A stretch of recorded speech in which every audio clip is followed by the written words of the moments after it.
So we weren't able to make it, but we decided to postpone it, and so this is the day when we remember our friends, colleagues who passed away in pain because of violations, human rights violations. We were in Brazil at the conference when we decided, because it was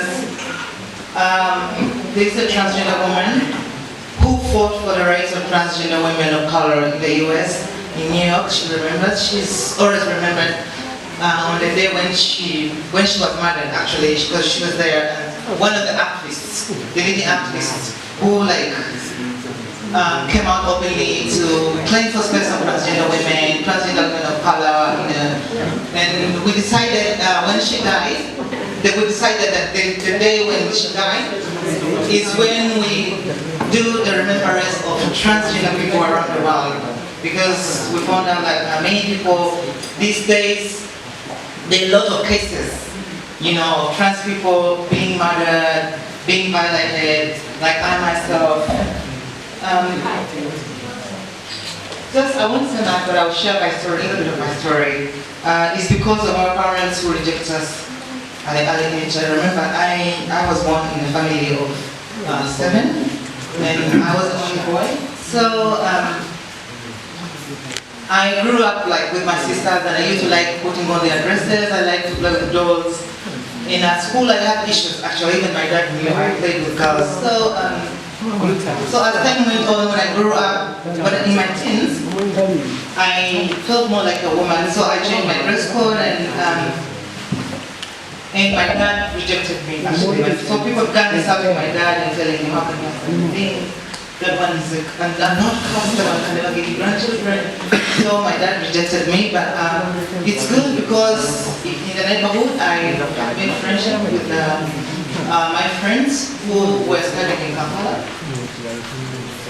And I think that's the time when I was joining secondary, and I was in the streets. You know how it's hard, how it's transphobic to be in the rural area. So I moved in Kampala, and so life was a bit difficult, and because people do not know about trans issues, then it was very difficult for me to explain to the landlady of the hostel about how I was, I felt like I'm a girl, and how I was always going to stay in the boys' room. So one of the girls who brought me told the landlord that before I transitioned, actually, before I changed the name to Beyonce TAD, she said, my favorite name is Benjamin, so she's like, it's my brother, but the sad story, we grew up in a family of girls, and he's not used to boys, and it's a problem. So the landlady accepted. She's like, okay, it's fine. So I thank God for that. I was allowed to stay in a girl's room. So as time went on, but I used to see them hang out, come out with a lot of money, come with lots of shopping. But I was even I was afraid, to ask for money. I'm like, what do I do? Keep begging. And one of them advised me, and they actually introduced me to sex work. So as time went on, but I was shy. I'm like, oh my God, how will people look at me dressed like a woman?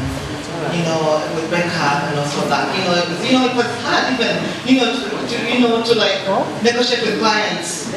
So and one of the colleagues again introduced me to drugs. So when I began using drugs, I found that I had the shyness word, so I was very shy. But I faced a lot of